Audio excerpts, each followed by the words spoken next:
Thanks, Josh. What do you say? I said 49 minutes no problem. into pod, Harrison arrives. It was like a Trying to help wrestling you entrance. editing out. Yeah, it's a wrestling entrance. You know, and the guy just like, and then like storms. Stone Cold Steve Harrison.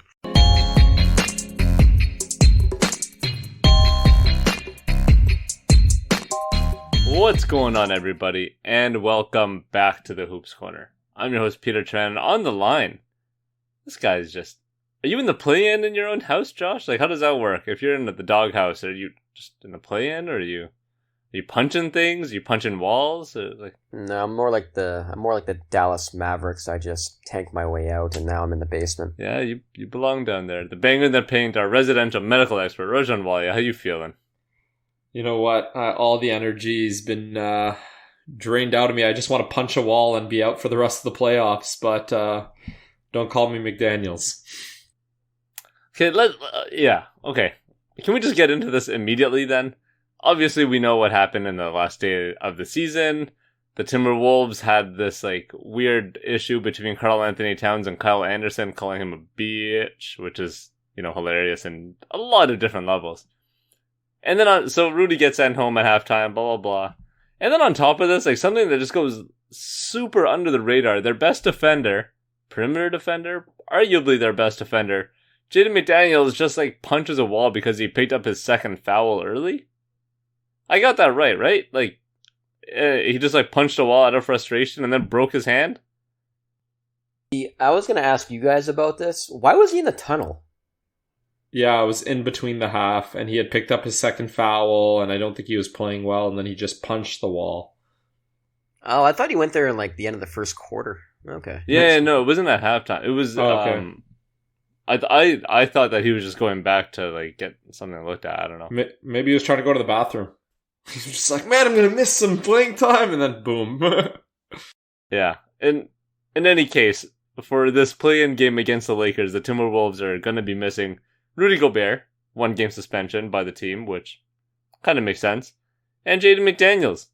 So, good luck covering that LeBron-Anthony Davis pick and roll in Minnesota. You're going to have Karl Anthony Towns and Taurean Prince being your primary defenders here, or Kyle Anderson. We can just pencil in the Lakers for this, right? Like, there's no question that they're gonna dominate Minnesota in this game without these, like, their two most important defenders on this team for Minnesota. Especially that LeBron matchup. Like, who is going to be guarding LeBron with McDaniels? At least he's someone who probably could have given you 15 to 20 minutes on LeBron, and Minnesota doesn't have that many big, fast wing players that they can plug into that rotation. Yeah, I even think the fact that they're sitting or suspending Rudy for one game, I think they look at this matchup against the Lakers as, hey, if they start off hot, if Ant goes off, Cat catches fire, things go well, great. They're in the game, they have a chance to win. But I think they're looking at that second game against either the OKC Thunder or a rematch against the Pelicans at the end of the season as their... Let's see if we can make the playoffs, because I think Rudy will be back for that, and that should be an interesting game. Yeah, I just want to go back to the Rudy thing for a second, because he spoke to a reporter right before the game happened, and he said this about Kyle Anderson. Kyle wants to win, and sometimes he's a little aggressive in the way he talks, but I don't take it personally. I receive it in a positive way because it comes from a place of wanting me to be the best Rudy I can be and wanting us to win. I love his competitiveness. Love the way he plays the game. The way he makes others around him better. He's been a huge part of this year.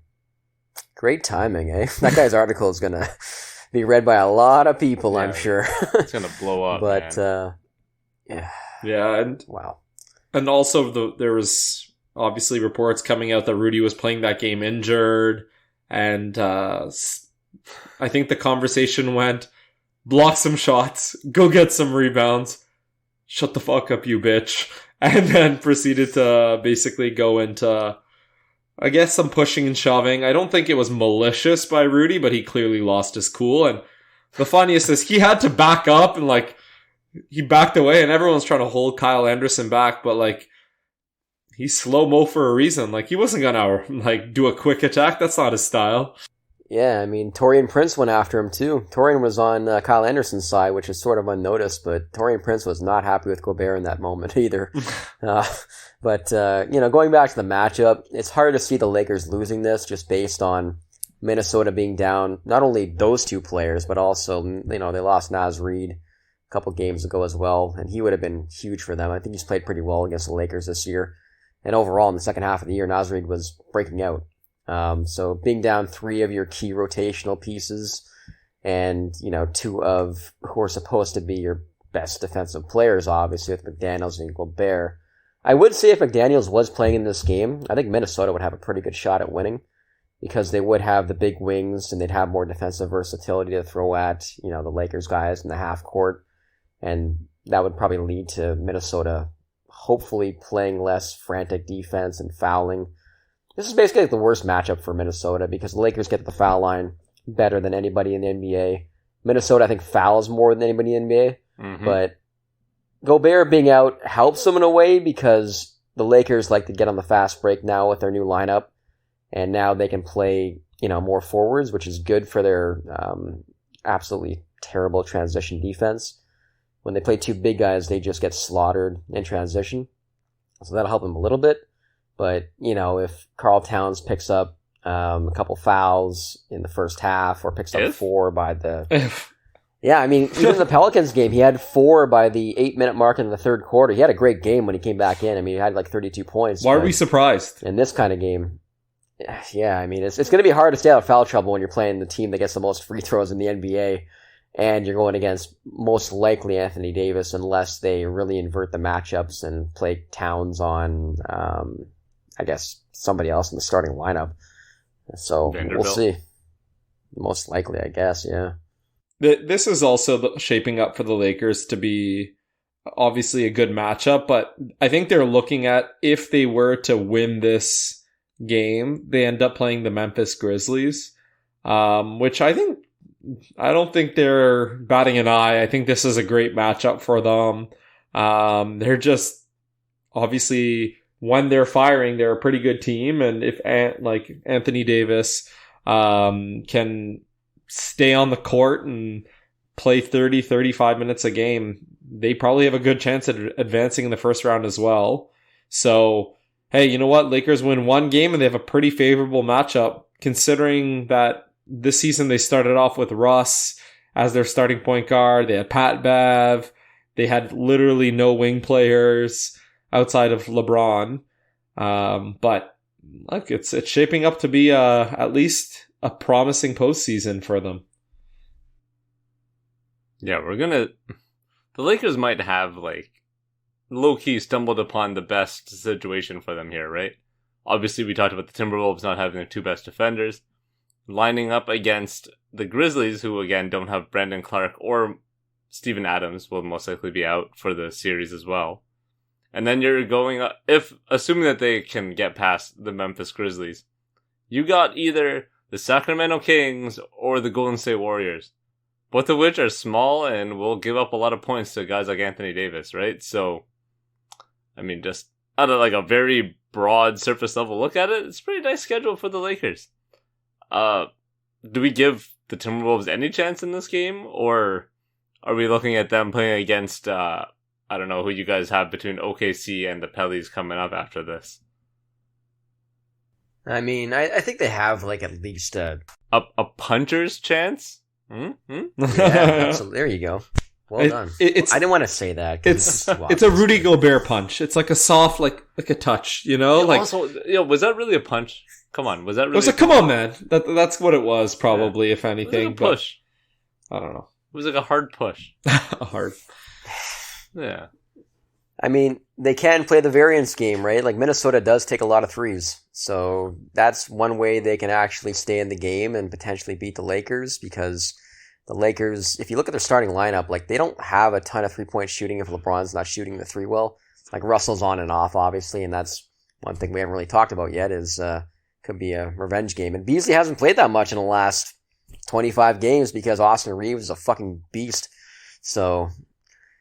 It's going to be tough for Minnesota again because the Lakers just get to the free throw line and get in the paint at will.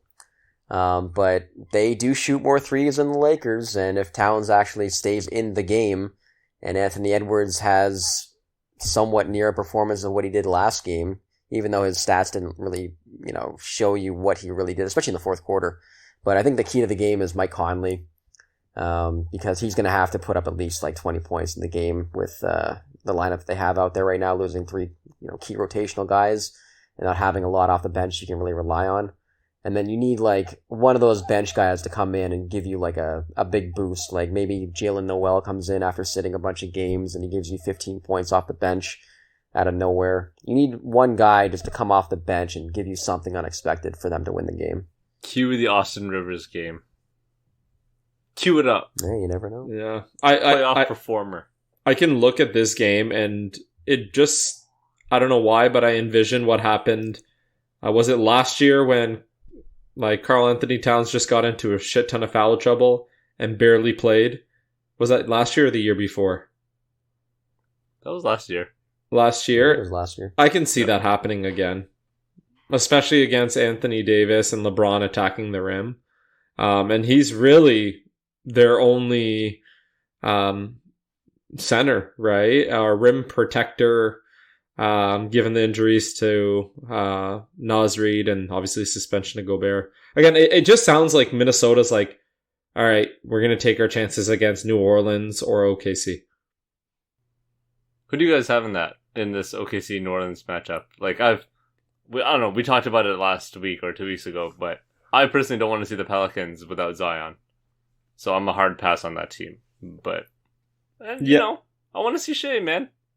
Canadian brother. Let's go. Let's get in. Is this Peter, the Denver Nuggets fan? You don't want to see the Pelicans, or you rather see?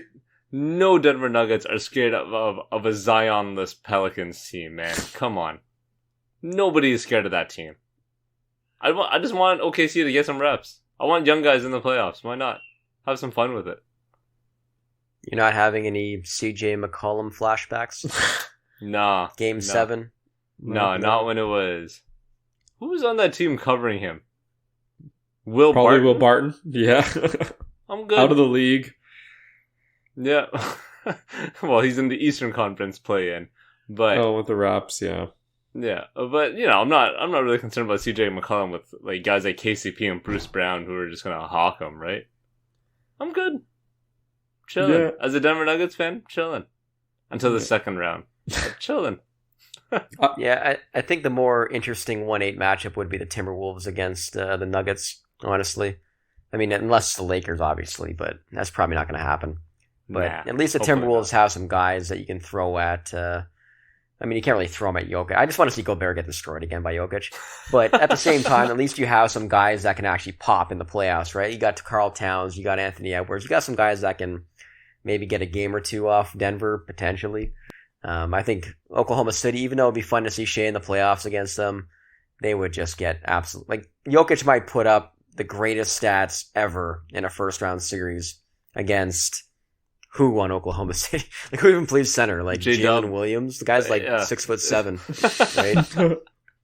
So I would rather New Orleans or the Timberwolves to face the Nuggets just out of like an entertainment perspective, so it's not a blowout every game. Yeah, I'm gonna say just even from a betting perspective, I think the smart money is on the Pelicans. They just have a bit more experience in those crucial games. Last year they were a surprise team, and obviously they don't have Zion, and it's just they're not going to make it as far, but they still have Ingram, who's a pretty clutch player and he can get a shot. They have CJ. They have some really good wing players that aren't household names, but they're very good at what they do. So again, I think the Pelicans are probably going to win this game, and I think it'll be close for maybe 2.5 quarters, maybe at the end of the third, but they'll pull away. Sad stuff, man. I was hoping someone else would be on my OKC side. Nah, that's okay. No, Shea's a possible fifth vote, number 5 vote for MVP this year. You know, he's an all NBA caliber guard this year, and just no love. We'll get to awards later. He's gonna have. Yeah, we'll see. He is gonna have Herb Jones on him, hawking him the entire game. But I think a lot of it comes down to how Jonas plays in that game. Because going back to the whole Jokic versus OKC thing, again, OKC has no centers. Ooh, Dario Saric. Let's go. Oh god. Yikes. He's gonna bleed those JV points. can impose his will and get 15 plus rebounds and be a beast on the offensive glass and can actually stay in the game like he couldn't in the game against Minnesota, then maybe this is a going away game for the Pelicans. But Shea's gonna have to put up 40 plus points, and Giddey's gonna have a massive performance, obviously. So it'll be fun to see Lou Dort on the other end against Ingram, though. It'll be a fun matchup. Oh, Dort's gonna push him around, man. Ingram probably just elevate over it because Dort's a little bit shorter, but Dort's strong.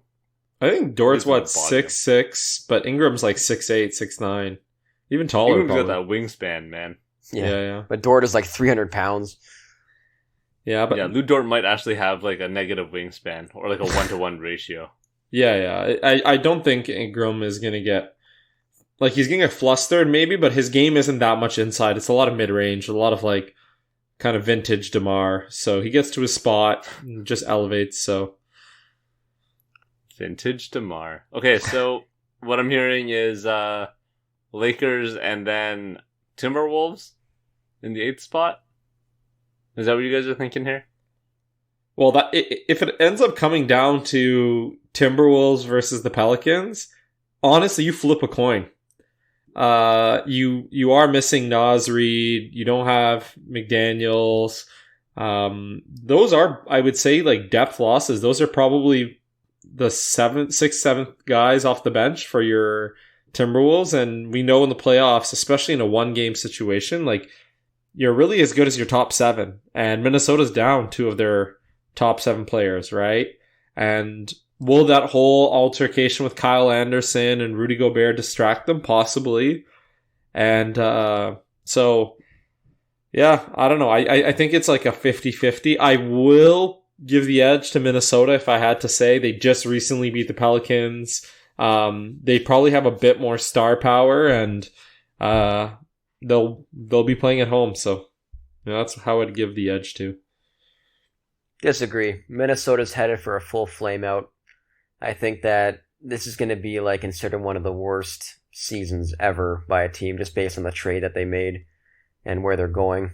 So I think they're headed for a full flame out, and they're going to have a lot of major decisions to make in the offseason.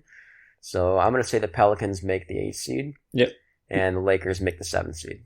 To be honest, you just convinced me how stupid my idea was. Yeah. The Pelicans honestly, are going to win. It is better. If they could have inverted the suspension and had Gobert sit out the second game potentially and play in the Lakers game, they would have a much better shot in both games. Right? Because you'd have Gobert at the rim against the Lakers who like to get to the rim. And then against the Pelicans, you saw in the second half, Towns is a much better matchup for Minnesota playing at center against the Pelicans because you force JV out of the game. And then Towns can go to work against whatever forward they put on him because they didn't want to put Nance on him because he just killed Nance in the third quarter. I think playing Towns at center against the Pelicans is better, but Gobert is better at center against the Lakers. So I think that's going to end up hurting them with Gobert playing against the Pelicans, honestly. Just imagine that, though. Imagine they're we're doing an internal investigation. Let him play against the Lakers. They lose the game. Oh, no, we're going to suspend him. That should have been the move. You're right. An internal investigation would have definitely been the move. Just that deep dive into why Rudy was called a little bitch during the timeout. Just confirming that Rudy was indeed a bitch. Man, screw you guys. I'm still going with OKC in the 8th spot. Oh, wow. I like it. 2 wins. Out on the edge. Also, I'm going to say the Sacramento Kings beat the Warriors. In this first round series. Peter riding high, baby. The beam is. Are we going to talk about that series this podcast or the next podcast? What's that? Are we going to talk about that series in this podcast or next podcast? Let's do it right now, Josh. All right, let's go. Let's go. Andrew Wiggins is not in shape to play basketball. 1. Guaranteed he is not in shape. This dude has been I don't want to say he's been chilling, but he has not been putting on court work. And honestly, the Warriors probably should have played him in the last two or three games of the season. I don't know why they didn't. You think that running a scrimmage or running a 1 or 2 a day practices is the equivalent of playing NBA games? Come on, man. Yeah, Peter, like, let's just get this straight. You want a team that has virtually no playoff experience. Obviously, they have Harrison Barnes. Sabonis has been to the playoffs. Yes, yes, but that was... He was playing for the team that pretty much has the same core. Obviously, they're aged by like 7 years. But they have 2 players, really, with some playoff experience that I can name off the top of my head. Or 3, Herter as well. In a franchise where there's just so much joy and excitement for them making the playoffs versus a team that won the championship last year, that was overlooked, that knows their playing style, and both teams here don't play defense. And I just trust the Golden State Warriors to consistently put up more points than the Kings. They're just more consistent. It's not like, an offense, defense, a matchup thing. Like, Golden State leaks points, so do the Kings, but Golden State just does it better, and they're more efficient. And they've done it more in these playoff situations. They're going to come into this series licking their chops. They're going to be like, this is just fresh meat for them. A nice introduction for Wiggins. He doesn't have to play 35 minutes a game guarding KD, right? Like he can play, they can get away with him playing 20, 25 minutes a game, max. No, they'll need him to play 30 plus minutes to guard Fox. He's not going to be guarding Fox. You think they're going to leave Steph to cover Fox? Fox is going to blow by him every possession. They had Gary Payton get stopped at the rim by Draymond, who's like 6'7" and slow. Draymond's not the same defender anymore, man. Yeah, let's just not forget the rebound 5th man of the year, Kevon Looney. Really? Are we really talking about Kevon Looney here? He's perfect for what that team needs out of him. Like, he does his job, he rebounds, he's good on the offensive board. He's a versatile defender. He's gonna commit 2 quick fouls every other game, same way Cat does. Yeah, for me, Sacramento's obviously have the home court advantage, obviously, right? And their home record's 23-18.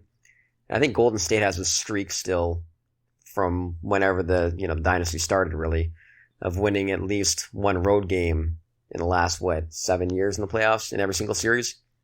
I think it's something like that. Hold on, are you talking about the same Golden State team who has the worst road record of any playoff team this year? Regular season. That team, one cares. No one cares about the regular yeah. season. Regular season. Nobody cares, huh? Now nobody cares. Nobody cares? Okay, sure. If that's how you want to look at it. Like, you think this team has the same hunger that they did last year? No. You think that these guys aren't just chilling now because they got into the ring? That they finally did it without KD?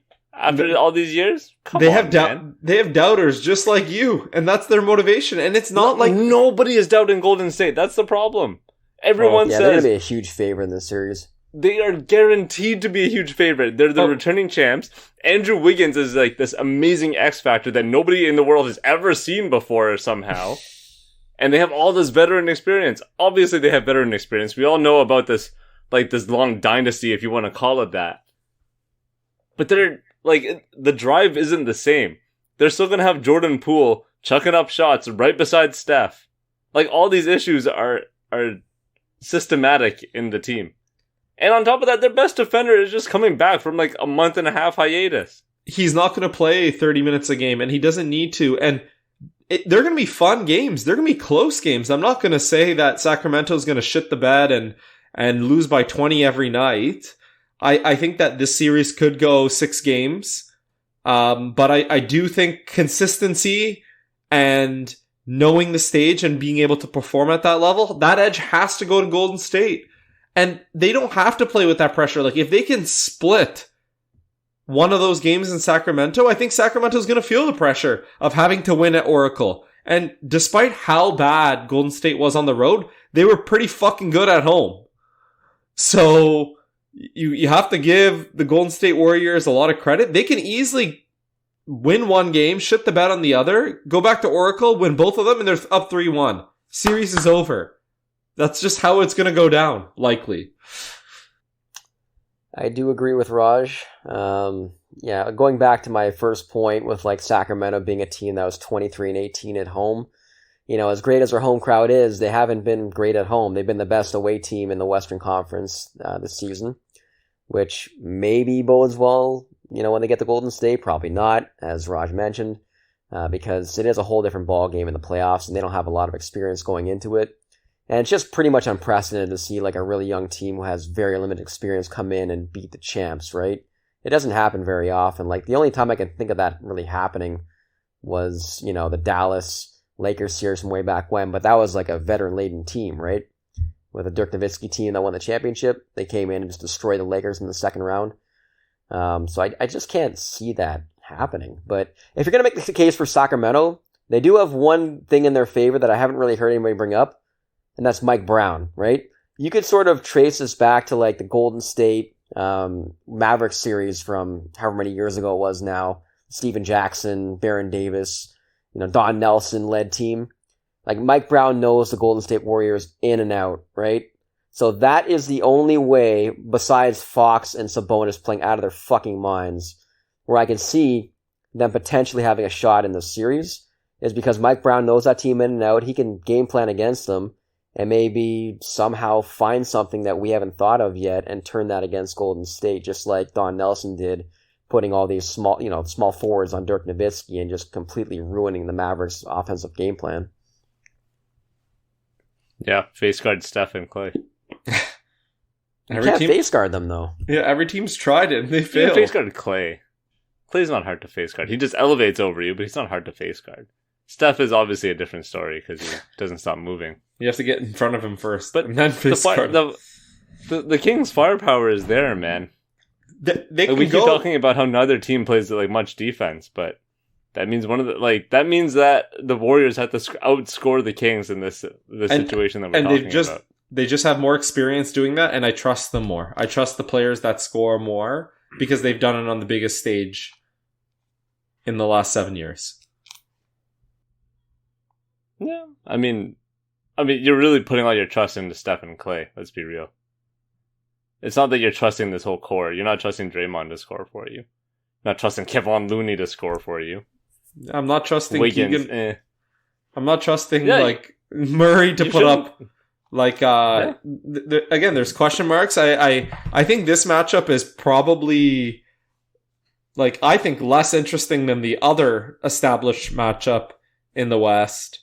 The Clippers versus the Suns. No. Really? Yeah. I think that could be a fun matchup. I'm going to enjoy watching this Kings series way more than the Suns series. Yeah, I think the Kings Warriors is way funner. I don't think the Suns Clippers series is going to go very long. I would bet that the Warriors Kings series goes longer than the Clippers Suns series. Kings in 7. Ooh. No, I say Warriors in 6. I agree. Okay, Raj, so let me get this straight. Instead of wanting to watch, two of the highest scoring teams that we're going to see in the playoffs, you're opting to watch, a mid-range duel here between the Clippers and the Suns? Is that what I'm understanding from this? Yeah, hear me out. I think from a scoring point of view, Golden State and the Kings are more, it's more aesthetically pleasing to watch, but I don't think every game is going to be as closely contested. I think some teams are going to get a little hot, they're going to be shooting better than the others. I think the game, some of them, the fourth quarter, the last 5-6 minutes won't be as tight just because the game's out of reach. I just think the Phoenix Suns Clippers game, I think the Clippers will try to slow the game, not down, but try to limit the number of possessions and make it so that when you're watching the game, it might be a 4 or 5 point game for most of the games in this series. And when you have a player like Kawhi Leonard, and yes, he's been injured. Yes, he hasn't been playing that much in the regular season. And, but obviously KD has his own injuries. There's always an element of he's going to keep you in some games. And I think that's an interesting matchup because I do think Lou is a good coach. He's getting the most out of the players he has.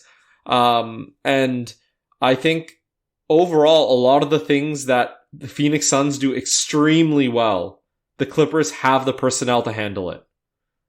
That's why I think it's not going to be as straightforward, and I think it'll be an entertaining, like each game will be pretty close. Yeah, I think it'll be a fun series, but ultimately with Paul George being out of the lineup, the Clippers just don't have enough perimeter defense to be able to stop both, or slow down both Booker and Kevin Durant. And one thing that was interesting to me in the last 10 games was they basically turned Chris Paul into a spot-up shooter. And he is hitting a lot of threes, which he's never really done in his career, where he was actually just catching and shooting and playing like the Jason Kidd on the Dallas Mavericks championship run type of role. Like, I've never seen him do this before. And you see some of the games, he has like 2 assists in the game. You're like, oh, okay, I guess things are changing and they're starting to figure things out now. Because that is his ideal role right now. He can run some secondary pick and roll. But if you want to keep him healthy throughout the playoffs, I think that's the perfect role for him in the first couple rounds at least. And then once you need him in the fourth quarter, then you can revert back to, having Kevin Durant in the strong side corner. And then you got to make a decision whether you give the lob to Ayton or you give up a 3 to Kevin Durant. And the couple teams that they played when they had the full lineup, teams just couldn't figure that out. So that's a lethal option to have, obviously. And the Clippers, they're probably going to put Nicholas Batum on Kevin Durant, I guess, in the starting lineup. And good luck. I mean, anyone you put on Kevin Durant is, good luck, right? Even yeah, if but Kawhi at least was with on Paul him. George and Kawhi in the lineup, you could rotate those guys, and then at times put maybe Covington on them, mix it up a little bit, play some zone, try some different stuff out. But it just feels like the Clippers have way too many small guys in their rotation right now, and they're not going to be able to keep up with Phoenix. Like, where does Kawhi sit on defense? And is he staying on Booker, or are you having him roam off a Kogi or Craig? You know what I mean? I would have Kawhi as a guy that's probably on Okogie, and then you'd have him as, the guy who just tries to muck everything up. Sort of like what LeBron does in a lot of different matchups, where you have to rest Kawhi. Like, you can't have him guarding one of those two guys for even half the game, and then also expect him to be like robot Kawhi, where he's averaging 35 points in the series, right? Like, you need to give him some rest time. And with that, you need Westbrook to be as good as he has been so far with the Clippers.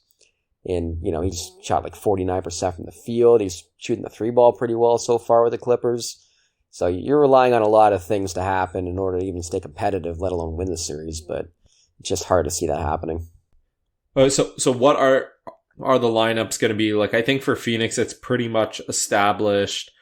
You're going to have Paul, Booker, Okogie, Durant, and Ayton. And then I'm assuming for the Clippers, they're going to go with Westbrook, Gordon, Leonard, Batum, and Zubac.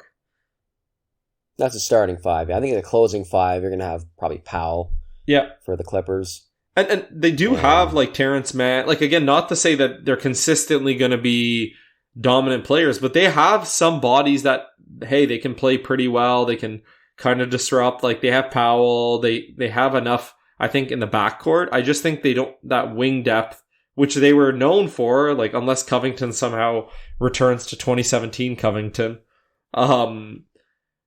Yeah, I think that's going to be really the question mark, because they only really have, I think it's going to be Batum, Leonard, and on KD. That's about it. I don't know who else, and maybe some Covington. Yeah, that's pretty much what you can expect out of this, right? And then, a little bit of Terrence Mann or Eric Gordon trying to stay in front of Booker. Yeah, and Westbrook then hopefully stays in front of Chris Paul. I mean, they'll probably just be hanging out most of the game, to be honest.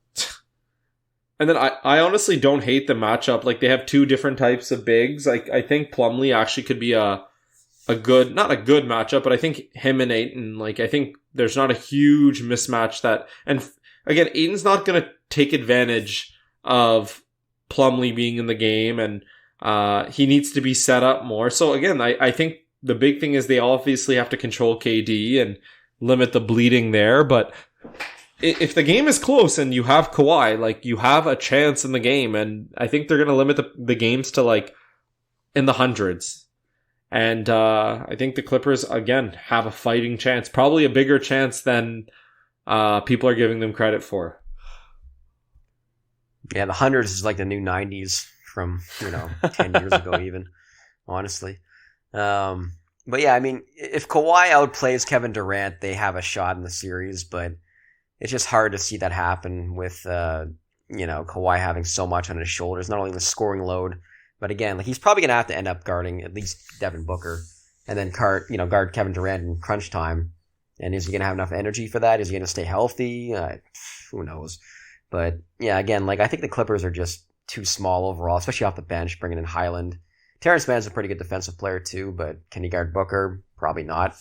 So I think the only real advantage besides, Kawhi just going nuclear is, again, going back to the Sacramento Golden State series, is coaching, right? Because Ty Lue has been a phenomenal playoff coach. So if he can muck up the game like you mentioned, maybe even go small, play Covington at the 5, try to play the variance game, shoot a ton of threes, hope you get enough rebounds to win the game, play some zone defense. Maybe they can win a couple games, but I don't know. I think Suns in 5. I mean, this all lines up because the Suns are pretty much the favorite to come out of the West at this point, right?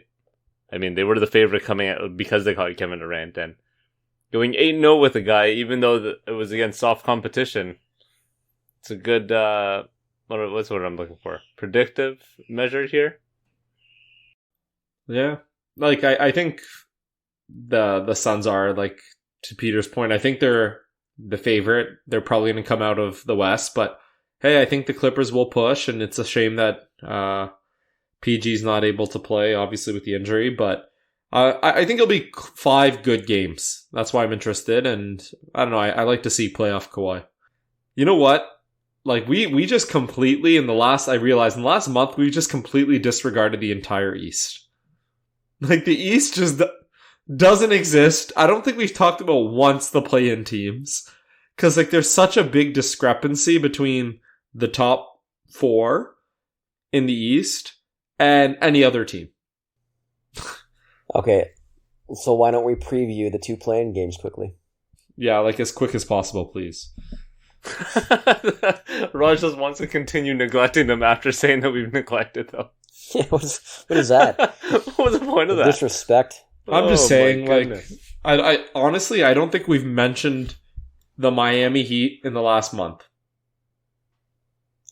If it was up to me, we would not mention them the entire year because they are the most boring team in the NBA to watch. Like every other team, even the tanking teams have something where you're just like, no, they're not. Yeah, maybe Relax. I'll tune in for one of these guys, but come on, the Heat are so boring. You're not watching the San Antonio Spurs over the Miami Heat, okay? Let's relax. At least early in the year, the Spurs were scoring a ton of points, and you were like, I can watch this team against certain teams. But now, obviously, you can't do that. When was the last time you watched a Spurs game? I mean, even for like 2 minutes. This guy's like Tony Parker was playing in it. Patty I think Mills. Kawhi won Finals MVP that year. They might have still had DeMar DeRozan and LaMarcus Aldridge on the team. Come on, man. Playing the beautiful game. Yeah, but, sure. Are we going to talk about the Miami-Atlanta matchup? Yeah, let's get into this Atlanta-Miami game. Is it safe to assume that Miami's just going to trap the hell out of Trae Young like they always do? He's going to commit a lot of turnovers, and Miami just walks away with this? Pretty much. Next. Well then. I mean, this is the reason why they got DeJounte Murray, right? So he can fill in when Trae Young is getting double teamed, and he can be the secondary creator. And Quinn Snyder is an offensive genius, right? So you would think he'd be able to figure out some things that Nate McMillan couldn't last year, to where Trae Young had maybe like the worst series of if you're going to call him a superstar player, but all-star level plus player maybe in the history of the league. I think he was horrible. I think he shot like 24% from the field or something crazy like that. He's the next Steph Curry, remember? I guess. But, Miami has made some changes recently. Like they stopped starting Kevin Love. They played Max Strus over him. And I think their offense started to go up again. And their defense obviously went way down. But they won some games. But in this matchup, they have a lot more guys on the court in that case where Atlanta can sort of expose, Max Strus at small forward or power forward, right? But ultimately, this matchup, like you're going to go with experience, I think. And Jimmy Butler's the best player in the actual game, so I think you have to lean Miami, obviously. Yeah. I think you just look at the games that they played against each other, and if I'm not wrong, the Miami Heat are 3-0 against the Atlanta Hawks, and that plus the experience, plus the way they just play, they kind of grind out games, and in one game, actually no, sorry, they're 3-1. But in playoffs or play-in games, you just need to grind out games, and Miami's good at that. They've been doing that all year. The one thing I will say, I do find it funny how like the Celtics fans are going crazy about having to play Miami potentially, and them being scared of Miami. Like, if you're going to be a championship team, you should not be scared of the Miami Heat, who can barely even score, right? Yeah, I actually agree. think that'd be a fun first round series, just because like you have Jimmy Butler, and Eric Spoelstra is obviously one of the top 5 coaches in the NBA, so he might have some different looks, and he gets the best out of his players, and that'd be a good 8 seed. Like, that'd be a very good 8 seed, but yeah, if you want to win the championship, you got to beat the teams in your conference. Like, quit complaining. Yeah, and it would be so funny if Jimmy Butler goes in there in game 1 and he just becomes their boogeyman and scores 40 points, and Miami wins game 1 on the road. Because they were this close to beating the Celtics in game 7, right, after they made that huge comeback in the last minute of the game. So if that happens, like, all the Celtics people are just going to be crapping their pants. It'll be hilarious. They also lost to Miami But moving on. in 2020, right? Didn't they lose to Miami in 2020 during the bubble? So there's a lot of recent history. So. Yeah, there's a lot of recent history between them. So it kind of makes sense why Boston fans would be scared of this quote unquote boogeyman of Jimmy Butler's status. Yeah, and I rather watch a good series. So you know what? I'm all for Miami ending up in the 8 seed, but I don't think they will. It does feel like this matchup, if it does happen, does feel like a lot like Milwaukee versus Miami in the second year, when Milwaukee just went and swept them because they figured them out. And, obviously Miami didn't have the same team as the year before when they went to the finals. Like, this is by far the worst roster Miami's had in the last however long Jimmy Butler's been there, right? And this is the best roster that Boston's had, period. So it should be a sweep, if not 4-1. Moving on. Yes, let's move on. Chicago visiting our beloved hometown Toronto Raptors, who will likely not have a head coach come July. Just putting it out there, Interesting Sounds timeline with Nick Nurse. Yeah, sounds like coach is going to do a lot of reevaluating this summer. But nonetheless, do we think that the DeMar DeRozan-led Chicago Bulls with, I think, like the top defense since the All-Star break or since the trade deadline, like one of the best records? Okay, better question. Let me rephrase. Do we think that Pat Beverly is going to jump on the tables at Scotiabank Arena after winning a game? He will try. That is a guarantee. And cause an international incident. No. He won't be able to fly back. He's going to jump on the table after he loses a game. Will he do that? He'll do jumping on something. But in real terms, I don't think Beverly is going to be any bit an X factor or a factor in this game. I think it ultimately will come down to how well Fred VanVleet plays. If he plays good to above average, the Raptors could win the game. If he plays below average, then they're going to lose. That's basically my X factor. Yeah, for me, I think it comes down to who are the better shot makers. It sort of goes into your whole Fred VanVleet thing in this game, because both teams have trouble scoring in the half court, which you wouldn't really think with Chicago because they have 3 guys that should be good half court scorers, but then you're playing 2 guys off the ball in Caruso and Beverly that just, teams don't have to guard, right? And then Toronto just has not been able to score in the half court for like 2+ years now. And Toronto has the better starting 5, and they are at home, so they should have the advantage. But I just don't trust their offense in this kind of game where the game's just going to be in the mud. Like you're talking about, teams keeping each other in like the hundreds in the playoff series. This game is probably going to be in the 90s at most, I would say. 100%. And in crunch time, I think I trust their guys to make more plays than I do our guys, honestly.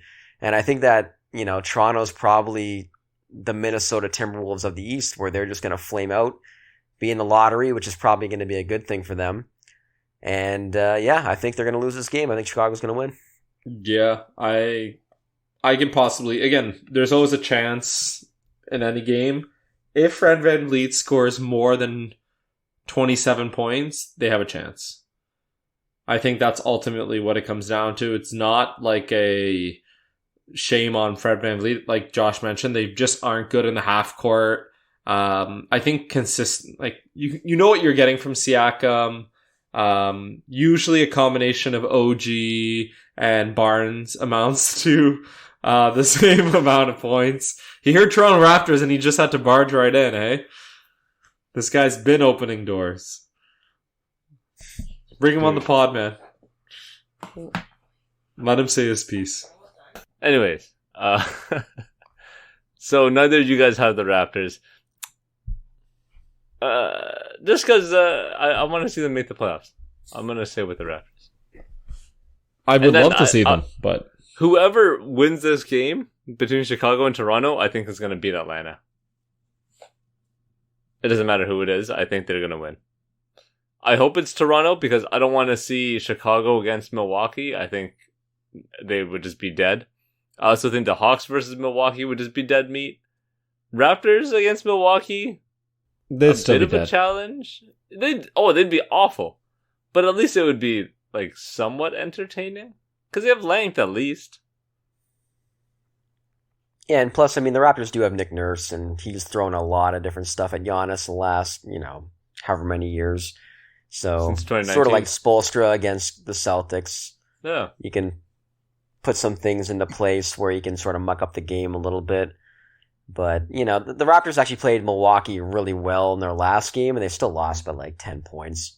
So it would just be a very hard series for me to watch as a Raptors fan. I would actually hope that Atlanta gets the 8th seed in that case, because I think with the type of defense Milwaukee plays, that's the type of defense that the guards for Atlanta can actually exploit and put up some points against. I think that Atlanta would be the most competitive team out of the three between Chicago, Toronto, and Atlanta, because I think at least Atlanta can actually put up some points against Milwaukee and make it somewhat entertaining to watch, even though they're probably still going to get swept. Swept is correct. So, Josh, you have Atlanta making it, though? Over Chicago? Yeah, I would say Atlanta would beat Chicago. I'm going to say Chicago over Atlanta. You know what? You're right. You guys have convinced me. I don't want the Raptors. Mainly because I want the Raptors' prices to go down, like ticket prices. So the less they make the playoffs, the better it is for, real basketball fans and less bandwagoners. I'm just saying. We're going to somehow get a top 3 seed in the lottery. That's not going to happen. And then Dallas is going to be out of the top 10 too, and that's just going to ruin whatever they just did. Oh, I can't wait for the Dallas explosion. Do you think Kyrie, just quit yes or no answers, do you think Kyrie is a Maverick next year? Yeah. Josh? I don't think he's going to be, but if he is, he's going to sign like a crazy long-term contract, which is totally going to fuck them over, so Come on, I'm going to say man. no. All but for right. mass chaos purposes, yes, because he's going to get like 3 years with no team option. Correct. Pure chaos is what we all want. Quickly hitting on the other two series in the East, we've got what might be one of the more entertaining and like old school battles between the Knicks and Cavs. Who do you guys have in the series? Just give me the winning team and give me the number of games. I want this quick hitting. 5. Cavs? Cavs and wow. Okay. Wow. The That's a hot disrespect. take. Holy Josh. I think they'll win 2 at home and then beat the Knicks 1 time on the road. So then it's 3-1, and I think at that point, Jalen Brunson's scary though. But I think just the Cavs have not way too many. They're hitting the right stride at the right point, and they have a lot of different guys that can show up. For me, it really comes down to if Randall plays or not, and it's not in the way that you expect. Because honestly, I think the Knicks have a better chance of winning this series if Randall doesn't play. Come on. And let me explain why quickly. Okay. Come on. It's true. Randall has been absolute garbage in the playoffs, right? Like, he was terrible in his first appearance, and he has a really tough matchup against Mobley. And the Knicks play faster without him. The Knicks beat Cleveland recently, full lineup, without Randall, I think 10 games ago. And they did that because Brunson took the majority of the offense, and Grimes is playing off the ball, playing really well, and he's been on fire the last 10 games. And the Knicks' offense just looks way better in a lineup against a traditional two-big lineup with Cleveland than with Randall in there taking really inefficient shots and slowing down the offense and not playing as fast in transition. And I think having the ball in Brunson's hands a lot more in this series will lead to the Knicks possibly winning, honestly. Yeah, but So if Randall is not available, I would actually take the Knicks. yeah, but the problem is And- you're relying on Brunson to score 40 plus points a game, which he can. Like, it's not out of the realm of possibility. But you're just asking him to do that for every win of the series, and I just think that that's not sustainable given the surrounding cast around him. I don't think that's true either. I think that, they have a lot of firepower in the backcourt now. Like, Grimes has been unreal lately. But He's what, really stepping into his own. 15, 20 points? Yeah, but then you have Quickly too, right? And then you have Josh Hart playing off the bench too. I like the matchup for the Knicks if Randall doesn't play, honestly. But I think ultimately he's going to come back at some point in the series, so I'm going to take Cavs in 7. But I could definitely see the Knicks winning the series for sure. Yeah, I agree. I think Cavs in 7, but it'll be tight games. Nets at 76ers. I mean, what? Philly in 5? Philly in 6? I'm going to say 6 because I want to see the Nets to do a little damage here. I'm liking this whole Mikal Bridges becoming Kevin Durant thing. Yeah, I'd say 6. This actually has the potential to be a really long series because the Nets are going to throw like double teams at Embiid like crazy, and they have the wing guys to actually guard Harden. So it actually is somewhat interesting, but I think Dinwiddie would have to play out of his mind for them to have a chance, and do you trust him to do that? I don't know. Nope. So, yeah, I'm going to go with Philly in 5. Yeah. Yeah, okay. Fuck, Mikal Bridges is fun to watch, man. If you the Nets are actually so fun to watch. I love this team. I hope they keep this core, whatever this core is of Bridges and Dinwiddie and Johnson and DFS, just keep these guys together, man. They're so friggin' fun to watch. Okay. Josh, do you have any stats corner?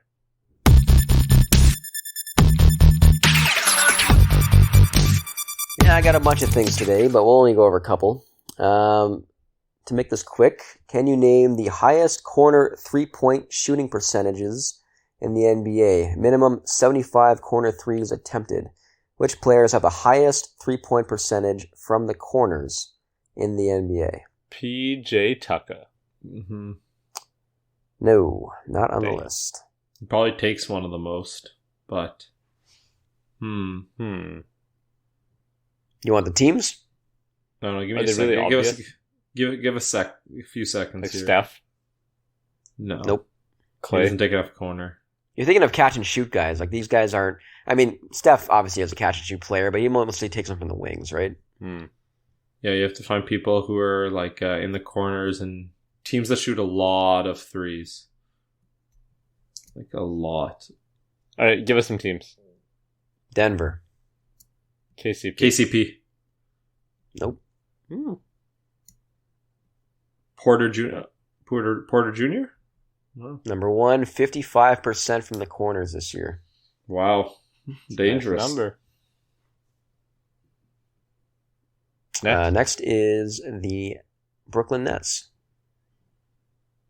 Cam Johnson. Nope. Joe Harris. This one might take a few guesses. Nope. It's DFS. Nope. What? Wow. Yeah, this is more than a couple, Josh.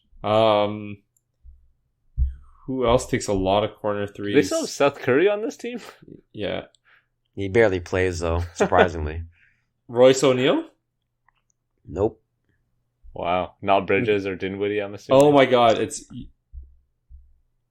It's one of them? Bridges? Dinwiddie. Dinwiddie. Oh Wow. my god.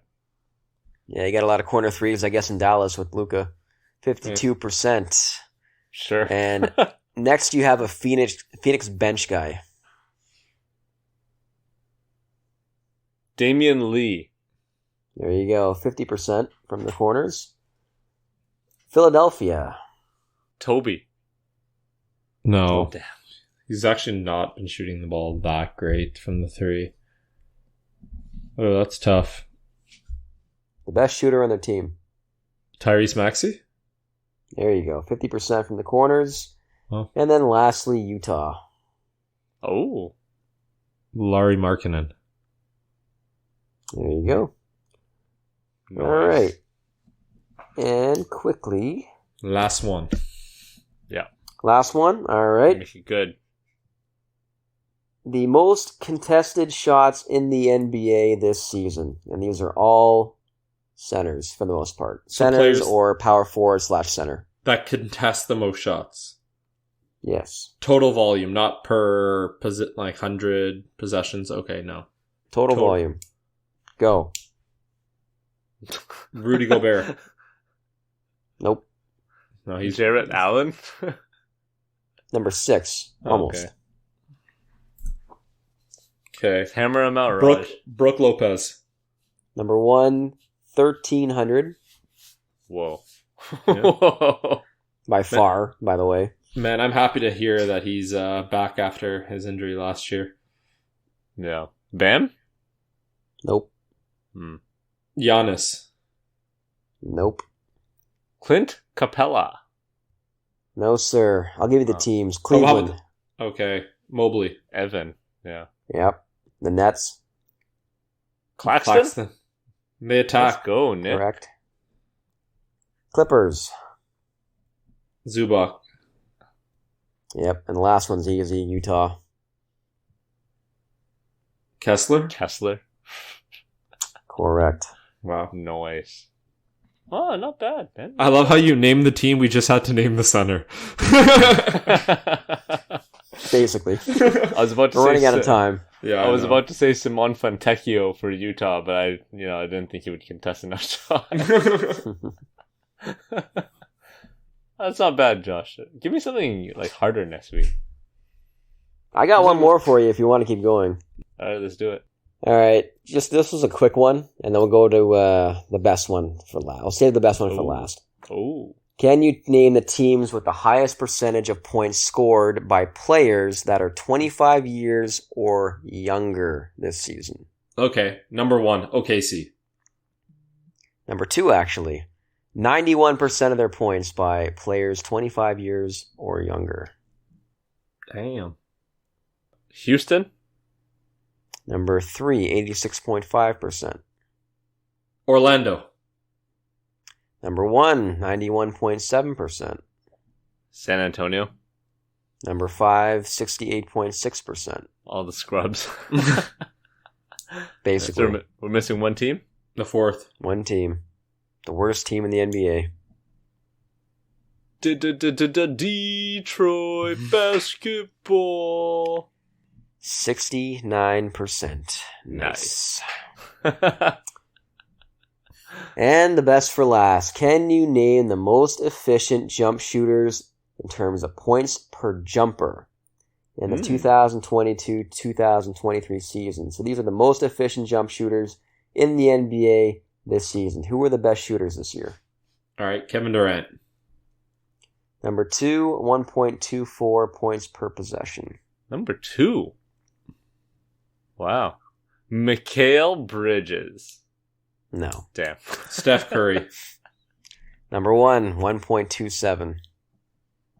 Well, now that we got the two best shooters out of the way.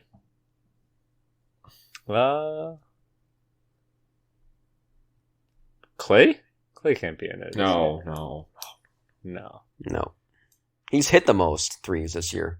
Yeah. Yeah, but not efficiency wise. How about? And then what's the minimum number of jumpers? It doesn't actually show, but it says among top 50 most active jump shooters. Okay, so you have to be in the top 50 jump shooters. There's someone else. Oh, Kyrie. No. Okay. I can give you some hints when you Joel. feel like it. No. These are Really? 3-point shooters because it's efficiency, right? Oh, I guess. Yeah. It's overall efficiency. Oh. What about Devin Booker? No. DeMar. Nope. No. You got to think about 3-point shooting. Dame? Nope. No. Does he qualify? How about Bane? Nope. Whoa. One of these guys is consistently one of the highest volume, but also highly efficient players in the last 5+ years. But he often gets overlooked because his defense is terrible. Actually, all three guys, their defense is terrible, honestly. A lot of guys High that volume. shoot threes that don't play defense. Yeah. But play a lot of minutes. Huh. Why are we blanking on this? Is it Harden? Nope. Good guess, though. Yeah. Porter? Correct. Number 4, 1.18. Okay. One of these guys got traded in the last offseason Shoots a lot of threes. to a Western Conference team that has a great offense. Kevin Herter? There Number you go. 5, 1.16.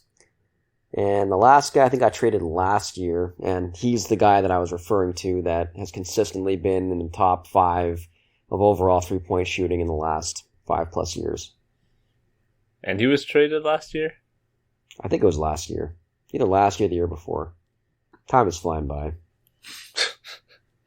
All right. I'm drawing blanks here, man. End of the podcast. Beginning of the week. I need my sleep. Which conference are we looking at? West. Eastern Conference team that did not make the playoffs. Ooh. Did not make the playoffs? I mean, there's only so many teams left. There's only 4. It's not Orlando. Bojan Bogdanovic. Nope. Damn. I was really hoping for a... Tyrese Halliburton? Nope. Halliburton doesn't shoot that many threes. Buddy Yield. There we go. Number 3, 1.22. Traded last There you year, go. I think. Yeah. Damn. Whew. Okay, well, shut my ass up, Josh. Good job. Yeah, man. Let's stick to naming the centers. Naming the centers is where we're at. Baby steps. You did very well with that. Oh, yeah. Name the top 3 MVP candidates. Go. Good stuff. What do you guys have for MVP? Quickly, just the name. Just the name. I say Jokic. Again, I think there's too much recency bias. Like, Josh? this year alone. I agree. We're going to look back on this and be like, Embiid won MVP in a year where Jokic's team was first in the conference. He averaged a 25-point triple-double and shot 63% from the field. And Okay. And again, the Bucks have a system. If Giannis didn't play, obviously they would be not nowhere as good, but none of these guys, if they left their teams would be great. But the Bucks system would still maybe put them on a fringe playoff team. The Nuggets would be pretty god-awful without Jokic. And The Sixers would be god-awful without Embiid, too. The also have a Sixers have better a record. better win percentage without Embiid this year than with him, even though it's Whatever. only been 15 games. Or Whatever. But that's- still. Come on. Yeah, that's not Just something saying. you actually want to rely on here. But the Sixers have a better record than the Nuggets. I'm just saying. Just putting it out there. Something to think about. I would vote Embiid. And on that note, I want to thank everyone for listening. Please remember to rate and subscribe. We're on iTunes, Spotify, all your major podcast platforms. You can find us on all social media accounts. I'm talking Instagram, Twitter, TikTok, YouTube, at HoopsCornerPod. And until next time, peace.